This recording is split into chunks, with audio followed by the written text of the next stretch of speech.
that is truly how you're advancing your career, how you're advancing your leadership, how you're advancing your sales.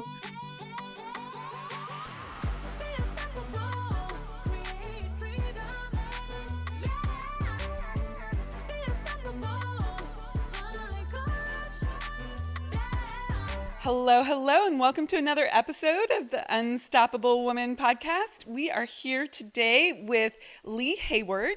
Lee is the best-selling author and image strategist that I use as my own personal stylist in my business. So I'm super excited to have her on the show. We are going to use my business, my experience with the stylist as the pull back the curtains. How does this whole thing work? And I'm super excited to do that. As more backstory, Lee is the founder of The Prosperous Image, a consulting firm that gives clients an edge in the moments that matter. She works with elite service professionals. I think that would be me. Okay. To curate a personal and business brand that gives them a decisive advantage in their industry. Lee is also the author of Simply Effortless Style and her most recent book, Strategically Suited, which I'm super excited to hear all about. Lee believes your image is a powerful marketing tool, which I believe as well, that you always have access to. She's happily married with 2 children, a dog, and a cat. And she's also my stylist, as I've said. So welcome to the podcast, Lee. Super excited to have you here. Thanks for having me. This is going to be so fun. I know. So as backstory for everyone, Lee and I have been working back and forth together. I am Lee's client. She's my stylist and has been for a year or 2 now, maybe longer. About a year and a half. Yeah, quite a while. And then Lee has also worked with me as a client. She's done various different things. Well, she's done a VIP day, and so I'm intimately involved in her business as both a client and a coach. So now we are going to do it from the client side, and I just thought this would make such a great peek behind the scenes. People ask me all the time about my style, but also I just want to riff for a moment on this concept of self-image. It's something that I teach in depth. I do it at our summits. I do it in the Spirit of Wealth. It's such a critical piece of how to achieve your goals. The things that you have to find for yourself as success. My women tend to have income as part of that, growth in their business, but it's not just around the business. But our identity is so locked up in how we either achieve what we want or self-sabotage in that. And so I talk about self-image from an identity perspective, and I know that you have to do the work on the belief side, the inner work, and you have to take different actions on the outer side, in the outer game. And I would just love to start with that as a stepping off point in our conversation. What is your philosophy, perspective on how styling, which tends to be such an people think of it as such an outer game thing, actually works with helping someone change their self-image as I define it, not just like how you look, but how you see yourself, that identity piece? Yeah, I think that is huge. So, I 100% agree with you that a lot of times you come into a style question or a fashion concept really from the outer game, to use your words. But what happens is a lot of people, they show up at Nordstrom, they get a personal shopper, they call a stylist, whatever route they take, and they get a Band-Aid. And you feel maybe okay for a short period of time. But the unfortunate part is you didn't do the work on the inside to support the changes that are happening on the outside. And it creates this mismatch, this complete out of alignment thing that's happening. And the person that feels it most is your potential client. They can feel there's a mismatch between what this person is putting out into the world and how they truly feel. And it's just a subconscious feeling that instantly tells them, nope, put the brakes on, possibly not for me. And this isn't really how people are thinking about style or clothes but it is 100,000 million percent the most important piece. If you don't do the work on the inside, I mean, in my opinion, you're literally just flushing your money down the toilet. Yeah, that's so important. So there's the energetics of style need to be integrated, aligned, the inner and the outer. Now, my experience with that, Lee, goes back further than when we started to work together. And I don't know if you've actually seen the photos that I show at the summit of my. I have. I You came have? to Okay. Yes, it's So, amazing different. right? Like back in 2012, 2013, when I was starting this journey, I started having photo shoots for my business. And there's this whole evolution of how I show up in the camera. And now these are photo shoots, you guys, professional photographers. Ultimately, I started getting hair and makeup done. I started working, on my style in terms of clothing and things like that. And you can see how it evolves into being an integrated representation. But my experience, Lee, and I'd love your take on this, is that it wasn't that I had to fake it until I make it, because I don't believe in the concept of faking it. But I had to do the thing that didn't feel correct yet. It was an intellectual idea. I saw myself in photos. I said, that's not who I want to be. That doesn't sync with who I am on the inside. There's something out of alignment there. Let's start making these incremental steps to syncing these two things up. When I started making those incremental steps, it didn't feel right. I felt like a fraud. I felt like imposter syndrome. I felt like all the things you just said around, like, if you didn't do the inner work, except I was doing the inner work. I was just doing it in an iterative process. But can you talk a little bit about, like, how this isn't, you said it's not a Band-Aid, but I also think it's not one and done. Like, there's an evolution here. It is for sure an evolution. I think the most powerful photograph, particularly of you, is the one that you show where you're wearing the same shirt, however many years ago that was. And then fast forward a couple of years later. And if you see this photo of Amira, guys, like, it is literally the same shirt, but you would never believe it because the woman in it just transcends energy completely differently.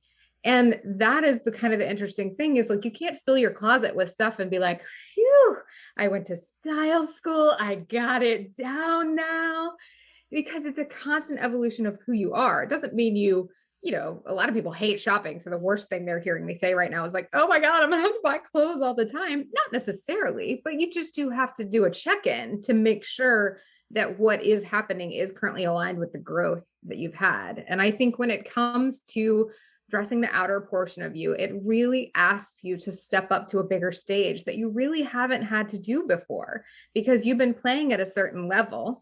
And when you step into the bigger stage, you have to push that comfort zone out in a pretty big way. 100%.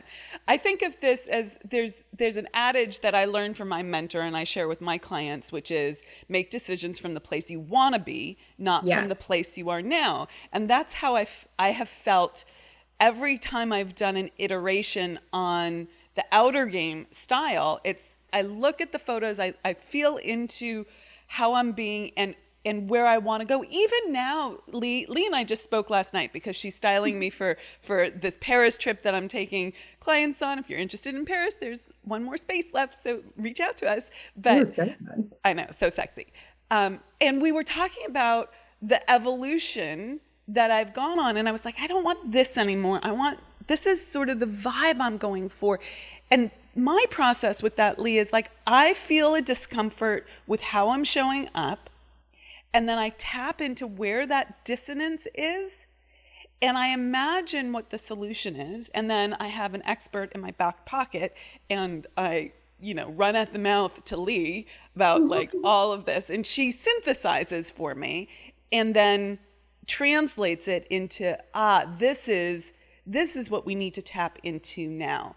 And so even though I feel like I've tapped into my inner fashionista a few years ago, like it's an evolution. I haven't found that it stops. Do you feel like you have gotten there and like you're done, you're all good?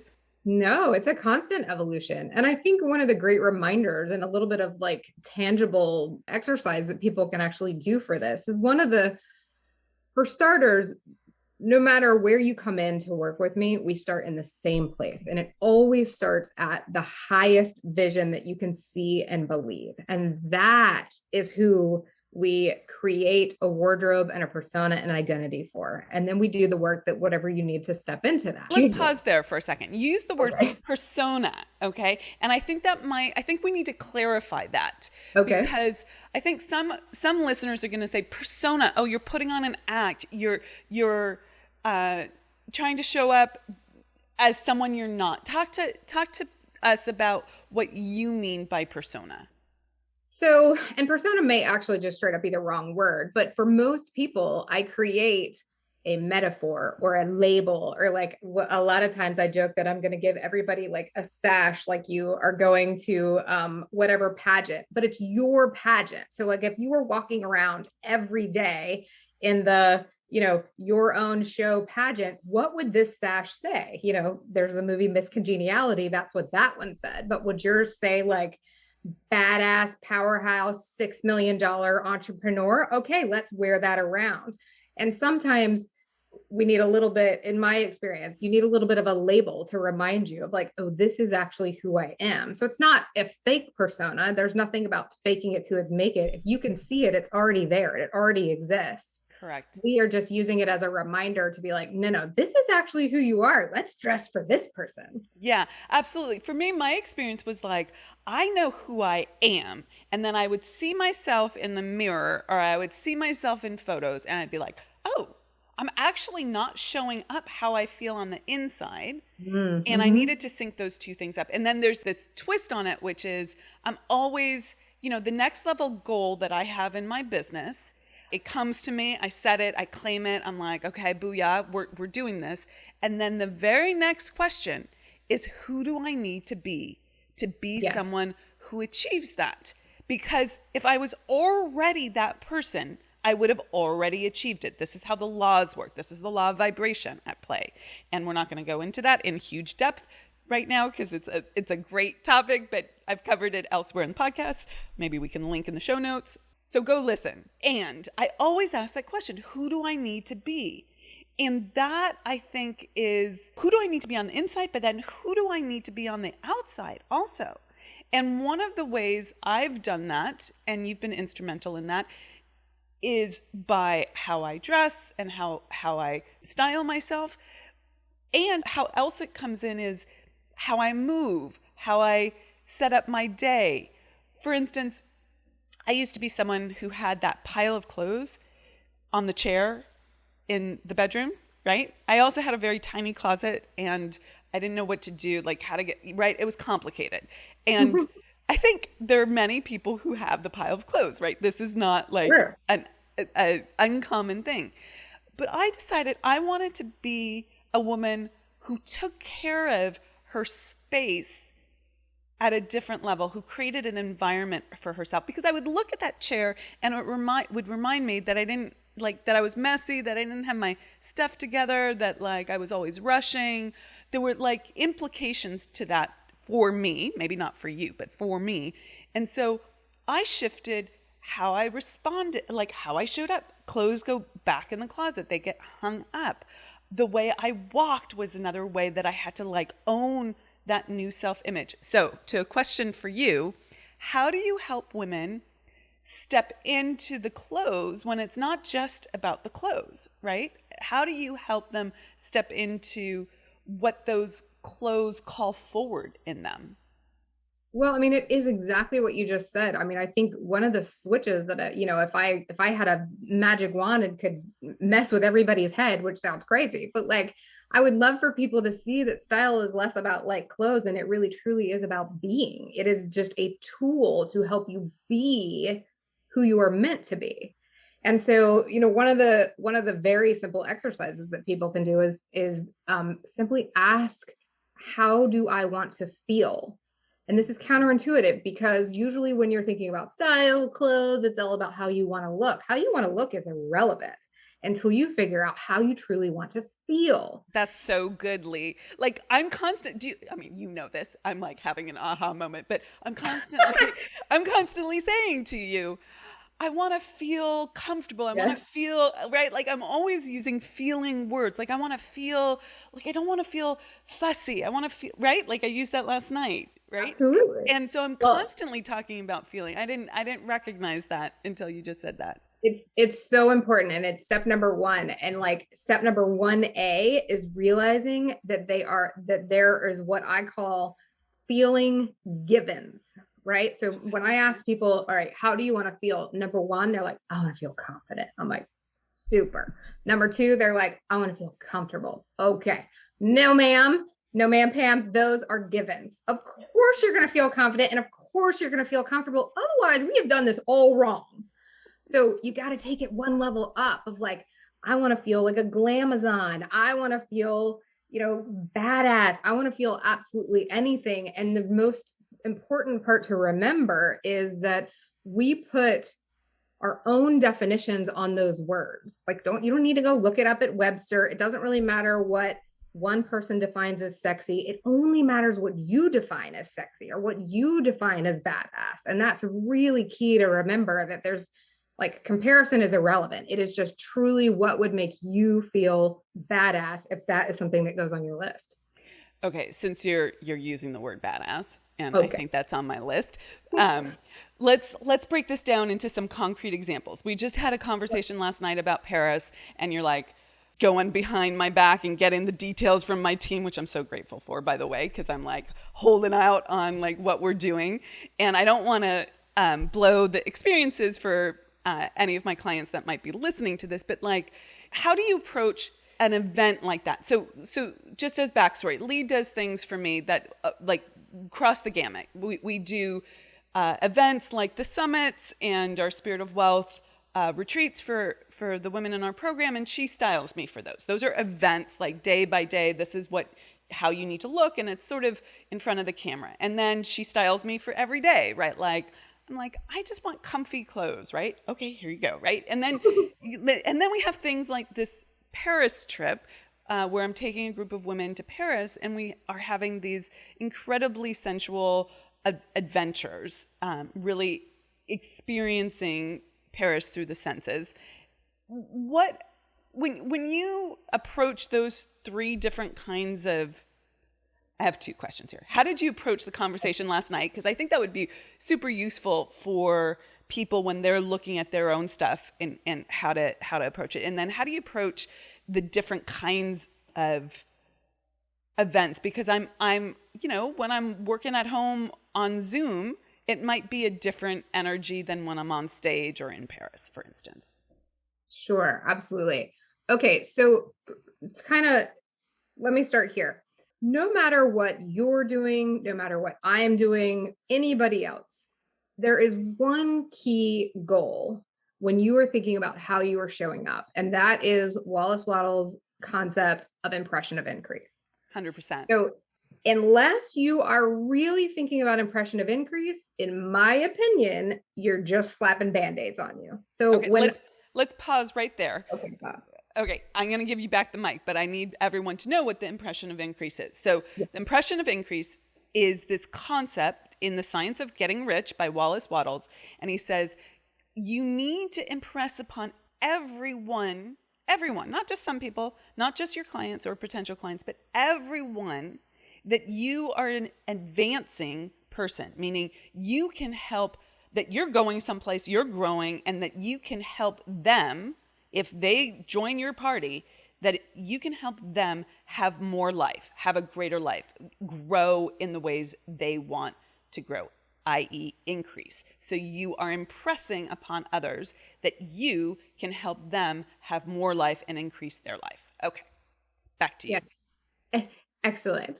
Well, and particularly as a leader, no matter what position you're in, that's if you're leading something, you are impressing upon people to come with you. They advance. So my job, whether you are a little postage size Zoom stamp standing on the biggest stage of your life or taking an amazing intimate trip to Paris is to figure out what is the essence and what is the impression of increase that would be most strategic in order to truly help both you be your best self and then the others that are there to be impacted by you. And so that's always the place that I'm coming from.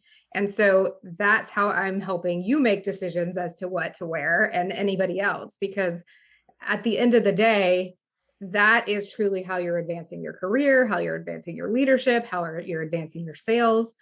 There's a really fun story. I don't know if you've ever read this book, but it's actually a David Nagel recommendation of How Showmanship Sells. It's by Elmer Letterman, and it's out of print. If anybody can ever find it for less than like $3,000, buy it. But the story goes that Elmer Letterman, he's like one of the most famous insurance salesmen of all time in the 60s. And he goes to this event in New York, and he is wearing a pair of handmade shoes. So at the time, the shoes that were custom made, they cost about $130. Everyone else in the room, including these huge real estate moguls, are wearing regular old shoes that cost like $12. And this gentleman sees the shoes and is so impressed by this little detail that he like parades Elmer Letterman around the group that evening and introduces him to all his friends, literally to show him the shoes. And long story short, he develops relationships because of the shoes that did $1 million worth of real estate sales in one night from those connections. I love it. So what you're saying, if I translate that, is go buy those shoes that you really want. I had a client at our last Spirit of Wealth retreat. Her luggage was delayed and she had a photo shoot. And so she went shopping because we do these photo shoots at the event. And she went shopping and she's like, oh, I bought them. They were like $1,200 shoes, right? Like more money than she had ever spent before on these shoes. But they, like the way she carried herself in them, it moved her to that next level. And I'm not making the argument that you have to spend $1,200 on shoes, though I do have a little bit of a shoe fetish myself. But it does change your energy if you're in love with the thing. And it's different, right? It's different than if you're shopping to fill a void, right? That's a total, like, you're not talking about like just frivolously spending money willy-nilly because there's a big hole in your heart that you're trying to fill. That's not going to give you the kind of energy you're talking about. Right. But I mean, to your point, you are giving a perfect example of what we were just talking about, that literally clothing, style, fashion, whatever label you want to put on it, is really a tool for feeling and being. And I mean, I have a strict, like, love it or leave it policy. Like, you really think about your closet as the most pristine real estate, whether it's like the crappiest of crap closet that you hate or the most, exquisite Taj Mahal situation. It doesn't really matter. Everything that goes in there is a marketing tool. I mean, it's the same as like your business card, your website, what you're putting on social. Like, think about how many times you would look at a banner or something that a web designer sends you. You're not going to just slap it up there because, like, okay, it fit, it was on sale, it's here, I needed it, done. You're going to send it back and be like, absolutely not. This font is not on brand. It needs to be this color. It needs to be like this. Standards. Yes. So we have to kind of use those things that we do in everyday life and translate them back to ourselves to apply those standards. Yeah, these are standards. This is an act of self-worth, really. It's like saying, I'm worth this. I'm not going to compromise. Now, I have to say, I want to put this in a little bit of a caveat here. When I was first starting this process, I wasn't walking into stores and just throwing down my credit card because I didn't have like all the money in the world to do that. And so I think if it's triggering you, like, what if I can't buy the $1,200 shoes? I want you to know you start where you start. Like, I did not start at Neiman's. I did not start at this kind of expenditure. I started at a very different level, but I kept making decisions from that next place and stretching myself on this. And that was really an important part of my process. Do you have any suggestions for people on how they go about stepping into the truth of who they are and expressing their style, but on a budget per se? Yeah, absolutely. I mean, and to your point, like I truly believe this. Like feels do not come from dollars. Yeah. Like it's just like it may happen to be, but that's not where it comes from. So the real key is going back to, I mean, to make it very simple and tangible for the purpose of this call, is going back to the like ask yourself how you truly want to feel. And we're going to use our badass example because we talked about it a second ago. And if the 1999 clearance shoes give you the badass feel, then you have just nailed it. It's never really about price point. It's about setting the standard of who you want to be and how you want to feel and being completely aligned with that. Yeah. That makes Love sense. it. I love it. Okay, back to Paris. So, Okay. how did you? So last night I start looking at the board that she's pulled together about of different options for Paris. And the first thing that I click on is this freaking gorgeous black cape. Unfreaking real. I'm like, how would you even describe that, Lee? It is so stunning. But so how would you describe it? And then how did you go about selecting that for me? Like, how did you figure that out? Okay. So number one, it's amazing. It's literally like we were joking that it's going to need its own suitcase, which is quite possible. And we'll just give it its own suitcase because it's so Happy fabulous. to do that. But it's literally just a cape with fox fur around it. And it has this essence of glamour and badass and chicness all in one. But There here's you the go. Glamour, badass, chicness. Like, she just But summed it up. here's the caveat for you, and I think this is important for a lot of people. It's so stinking effortless. It looks like you just were like, "Whoa!" I just threw this on and walked out the door, which is the whole point of it. Totally. And that is key because, like you said a little while ago, like fussy is not where you live. That is not part of the standard. No. So I think that's super, super interesting because, so I'm going to connect a little dots for myself here. So fussy is not part of like how I do things. I want to look great and I want it to be effortless. Now let's define that. I spent, I don't know, 40 minutes talking to you last night. Okay, that's not without time and effort. Okay, it wasn't without intentionality. It wasn't without saying, okay, this is not my area of specialty. I need someone who's an expert to make this easier for me. But then I had to recognize effortless doesn't mean that there wasn't time put into it. I want everyone to know that, okay? Because I put time into it. But then when I wake up in the morning and I throw it on, that's the part, because Lee has coached me on everything in the closet needs to work. That's the part of the effortless that needs, when it's syncing with who you are, and then it's super easy to show up. So I think there was another point there that I lost the train of thought on, but Well, the that's a effort, good one. the effortless isn't without effort. Oh, I know what it was. When I started this process, I recognized that fashion was very challenging for me. I wanted to look good, but I didn't know how to pull it together. And that was an incredibly frustrating experience. And so I'm just advocating for, if that's you, if you're listening to this and that's you, know that there are experts out there who can help you. And my process of working with different stylists over the years and experiencing this is that I start owning it as I do it. Like it becomes who I am, and I'm so much clearer now. So how about that as a talking point for you? How do you work with your clients as they evolve? Yeah, I mean, I think it's so important. I mean, there is a piece of my job where if I am doing it right, in a way you don't need me anymore until the next evolution. And I am beyond thrilled at that, right? Because then I have truly given you a gift, which is you know exactly how to align yourself, be the best version of yourself. Yeah. But the cool part is there's always a new season and there's always a next evolution. And it doesn't have to be this giant makeover, but it's sometimes just having somebody in your corner that can help you really truly see yourself in a bigger way. I mean, I'm sure a lot of stylists are good at this, but like my true genius is taking your vision and holding it in the most protective way, because if it's right, I know it's right. And then I believe in you and the vision 1,000%.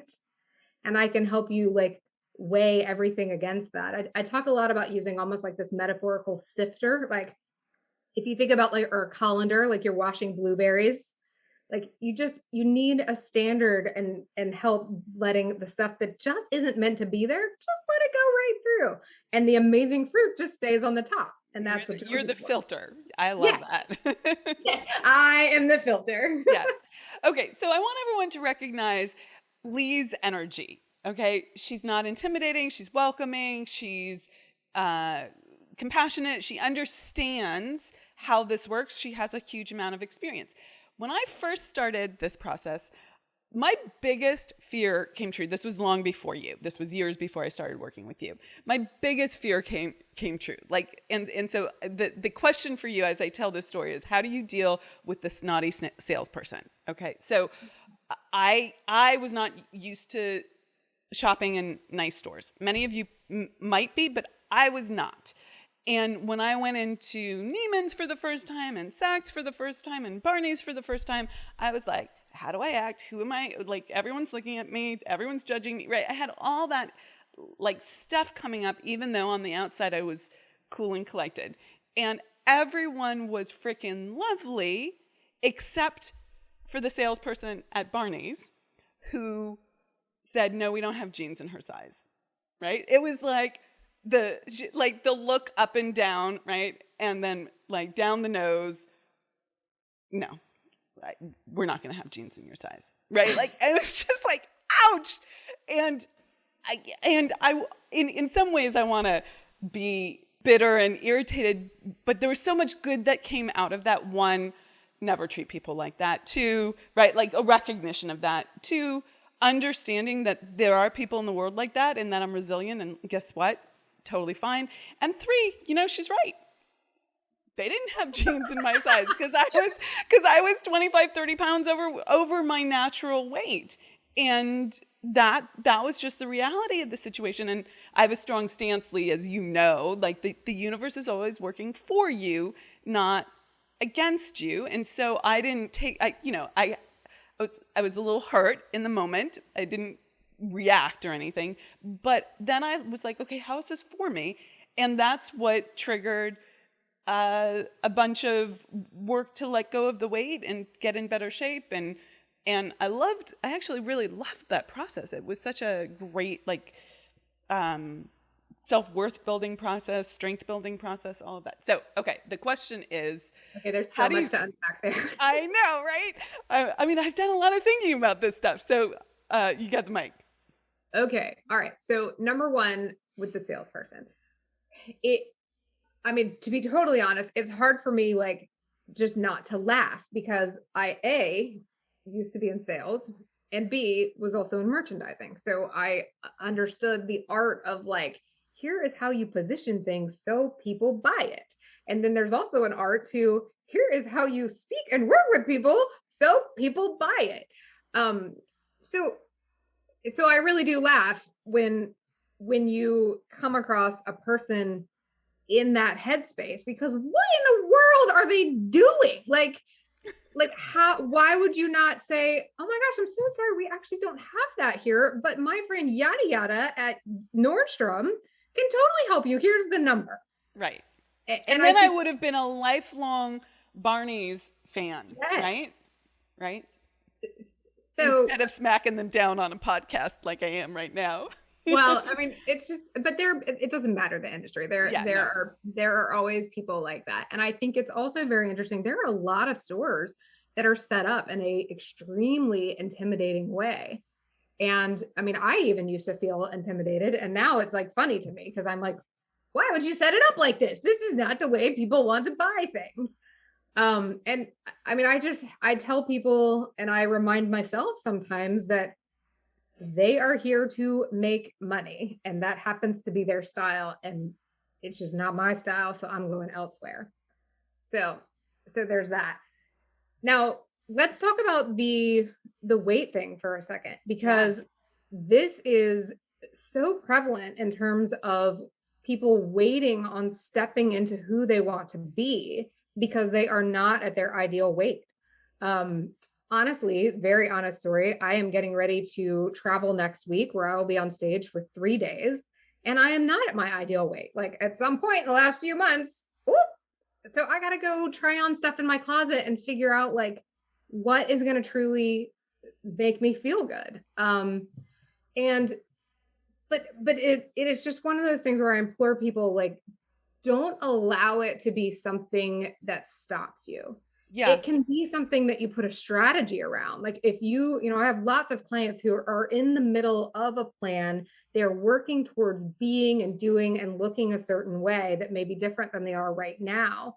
But it doesn't mean that we don't have a strategy of like, all right, you're going here and here and here in 1 week, in a normal, typical week. Let's make sure that you have these 3 things in the closet that is for marketing purposes, right? That you're going to feel good in. And then absolutely. we can adjust. It doesn't have to be this like huge, overwhelming thing that like just nails the head on the coffin that, you're not where you want to be. And I think that's where most people are sitting. Yeah, I think that I agree 100% with that. When I started this, when I was doing that shopping trip, I was not at my ideal weight, but I was still stepping. I wanted to dress differently. I wanted to look better in my clothes. And one of the things I learned on that trip was everything gets altered, right? Like Very true. the Neiman's, like totally different salesperson experience. The Neiman's person, and as people have heard me say, I'm like a Neiman's fan, right? The Neiman, because that salesperson. Oh, we could riff completely on sales and how important it is, but that's totally We'll do a different whole topic. other podcast. Totally. But that Neiman's stylist was like, oh, this is perfect. And oh no, everything needs to be altered. It just does. Nothing off the rack fits. Everything needs to be altered. And she just made it like the norm. And I was like, really? Is that true? I've been trying to get into off the rack clothes for my entire life and they never look good. Is that true? And sure enough, when I let go of some of the weight, the more things off the rack did work, but inevitably lots of things still don't, even though I got to my ideal weight and they still have to be tailored to look like next level. So let's talk about body dysmorphia though, okay? Because I think that's a big thing. So and is it part of the conversations that you have with your clients, help them with what I call I'm not alone in this, what is called body dysmorphia, where you don't see your body accurately. So this is different than I'm going to put things on hold until I'm 20 pounds lighter or whatever it is. But this is where you actually don't like what you see in the mirror no matter what, because you have an inaccurate assessment. Yeah. So let me back up a second and say one thing, and then I'll come into that. So I think something that's really important to remember that you do not know unless you have had sort of the inner workings from the fashion industry or the sales industry as I have. So number one, brands are creating clothing sizes off of fit models. So fit models are not what people think, like it's not Barbie, it's not whatever. They have decided this is the demographic for this particular brand. They are the average size, whatever. This is what they look like. And they use a fit model and everything goes up and down from there. And that's why some brands you're like, dang, this was made for me. And some brands you're like, what in the world? It's because their perceived demographic body shape just may not be yours. So to your point, Amira, it can often just be as simple as some tiny tweaks. And I think one of the other things to mention is that like we found a tailor who comes to your house. So a lot of times one of the biggest hangups is the time that it takes for, finding the right people. They exist and they will often sometimes come to you. That was by the way, like Lee earned her fee, like in so many ways. But like that was such a freaking breakthrough for me that someone could come to my house.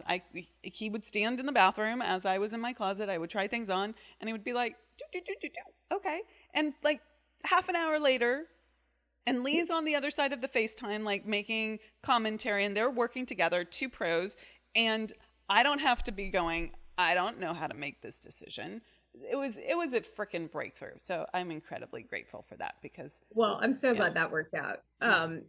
But so there's this concept of remembering that like brands design for specific shapes, which means that you cannot tie your body shape and judge your body shape off of specific brands. We have to find the ones that are most strategic for you or figure out how to make them work.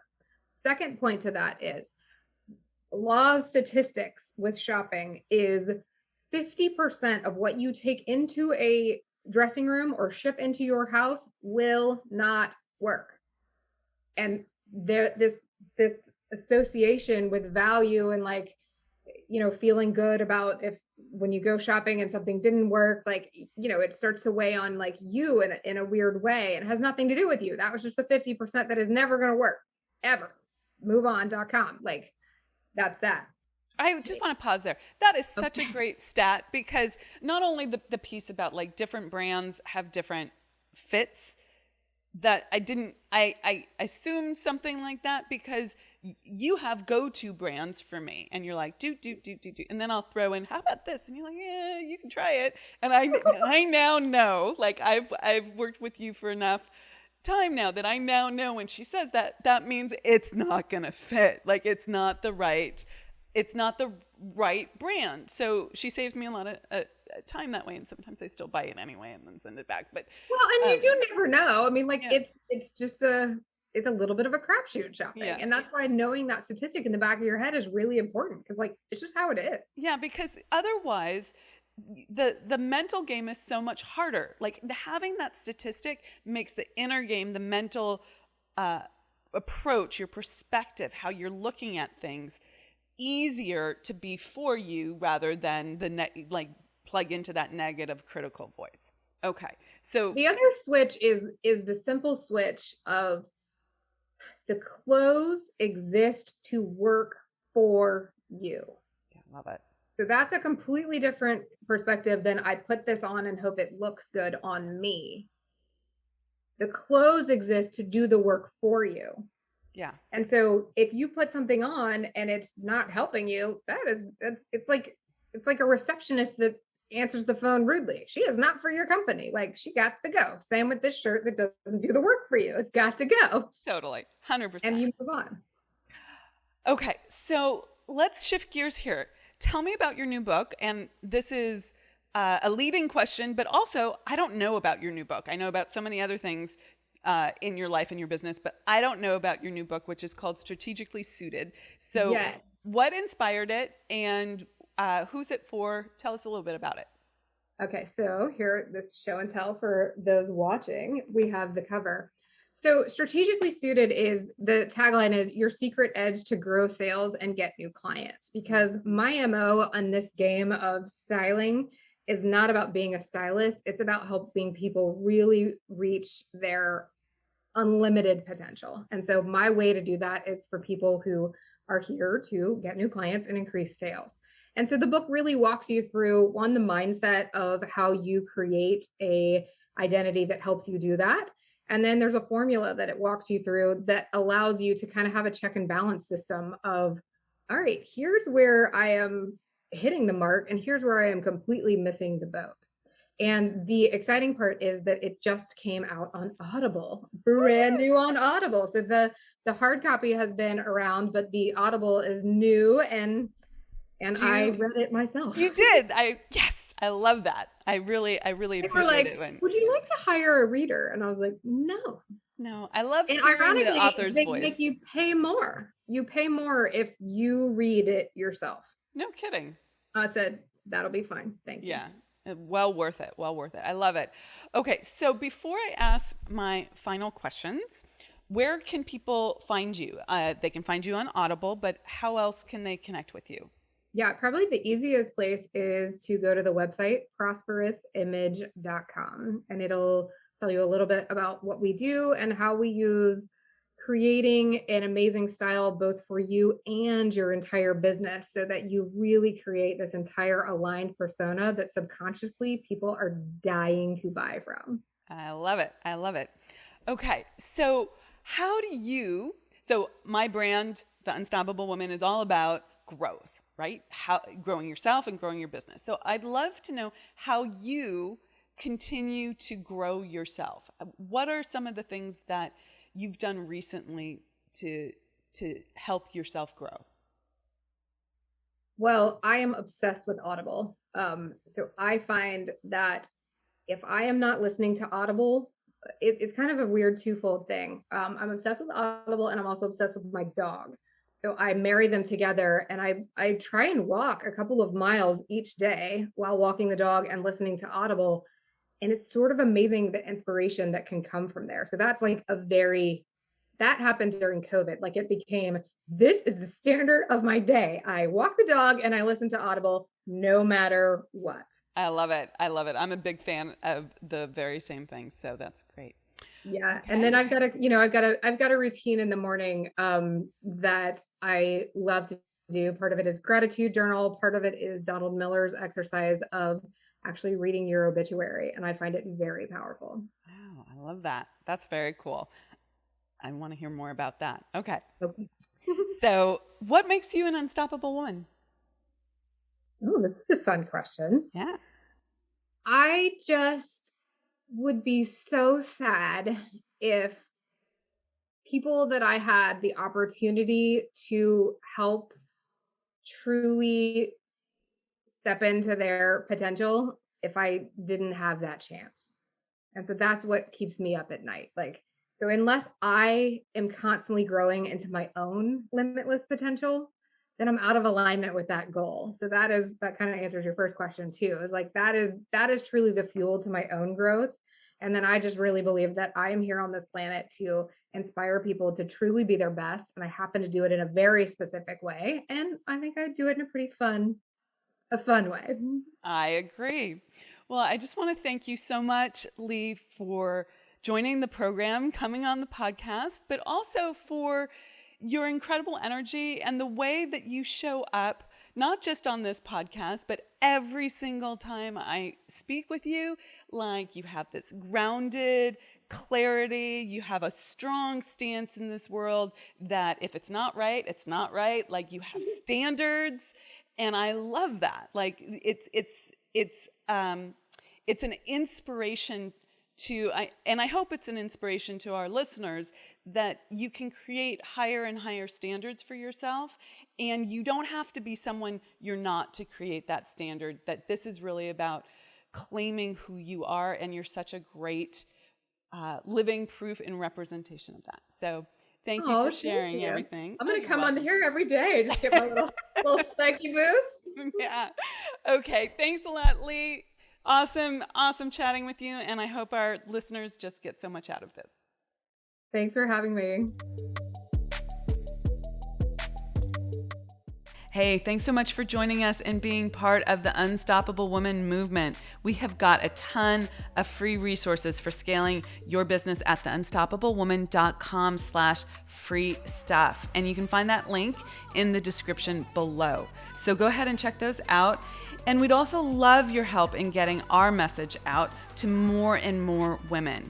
If you'd be willing to share this video with all the unstoppable women in your life, that would be fantastic. And while you're at it, hit the subscribe button so you never miss an episode. Reviews, likes, and comments are greatly appreciated. We go in and read them all. So thank you for those, and thanks for listening, and be unstoppable.